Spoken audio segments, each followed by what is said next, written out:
How to record your Android screen without needing an app. I'll show you guys. Guys, the easiest way is to do this. Swipe down from the top. You're going to swipe your finger from top to bottom, okay, on the screen to open the quick menu. Notice that in this case here, no recording option appeared for me, but I can still expand this menu further. So I'll click here on this bar. I'll also expand it, swipe my finger down. And by expanding here, I have other options as you'll see there. There's an option for you to record. In this case here, you'll record using the system itself. You don't need to download any kind of app. So you'll look for the option there that says screen record. Click on that option and then you'll choose if you want to record sound. There's an option for you to record media and mic, so you choose.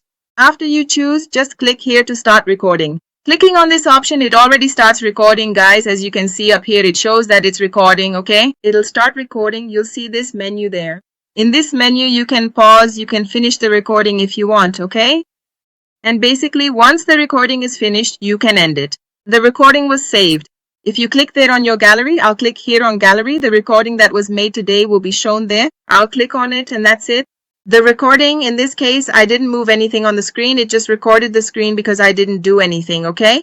But then everything you do will be shown there in the recording and you can record your Android screen without needing an app. If I helped, don't forget, help me to subscribe to the channel.